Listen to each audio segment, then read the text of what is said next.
নমস্কার, কেমন আছো তোমরা সবাই?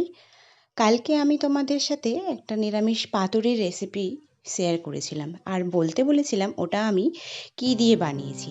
তো তোমরা অনেকেই ঠিকঠাক গেস করেছো যে আমি পাতুরিটা কী দিয়ে বানিয়েছিলাম। হ্যাঁ, মোচা দিয়ে নিরামিষ পাতুরি বানিয়েছিলাম। চলো তাহলে দেখে নেওয়া যাক আমি কিভাবে বানালাম। প্রথমে আমি মোচাটাকে একদম ঝিরিঝিরি করে কুচো করে নিয়েছি। হ্যাঁ, পাতুরির জন্য মোচাটাকে একদম ঝিরিঝিরি করে কুচো করে নিতে হবে। তারপরে সেদ্ধ করে নিয়েছি মোচাটা ভালো করে, নিয়ে হাত দিয়ে ভালো করে আমি একটু মোচাটাকে চটকিয়ে নিয়েছি। এবারে আমি একটা মিক্সিং জারে নিয়ে নিয়েছি পরিমাণ মতন কালো সর্ষে, কাঁচা লঙ্কা আর নারকেল গুঁড়ো দিয়ে বানিয়ে নিয়েছি আমি একটা স্মুথ পেস্ট। এরপর আমি মোচার সাথে ওই পেস্টটা দিয়ে তার সাথে পরিমাণ মতো নুন, চিনি আর সর্ষের তেল ভালো করে মেখে নিয়ে আমি মিনিট 10-15 মতন চাপা দিয়ে রেখেছিলাম।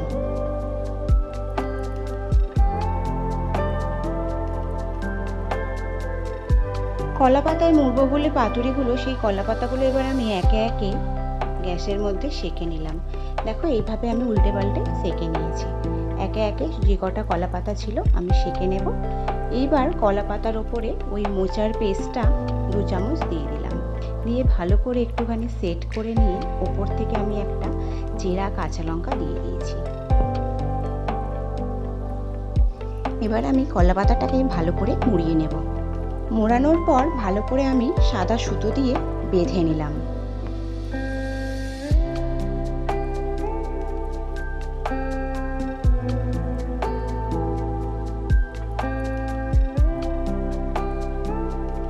ঠিক এইভাবেই এক এক করে আমি বাকি পাতুরিগুলোও এইভাবে বেঁধে নেব।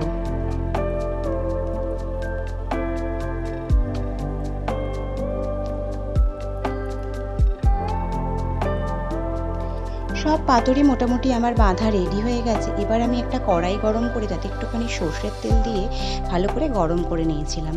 এবারে একে একে পাতুরিগুলো একদম লো টু মিডিয়াম আঁচে দিয়ে আমি ঢাকা দিয়ে দিয়ে সেঁকে নেব। দিকটা হয়ে গেছে, এবার উল্টে আর এক দিকটা ঠিক একই পদ্ধতিতে আমি ভেজে নেব। হয়ে গেছে, এবার আমি বাকি পাতুরিগুলো ঠিক এইভাবেই এক এক করে সেঁকে নেব।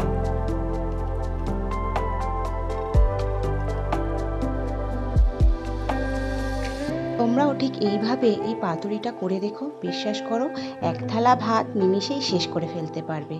তো জানিও কেমন লাগলো আমার এই নিরামিষ মোচার পাতুরির রেসিপিটা। ভালো লাগলে লাইক, কমেন্ট, শেয়ার করে দিও।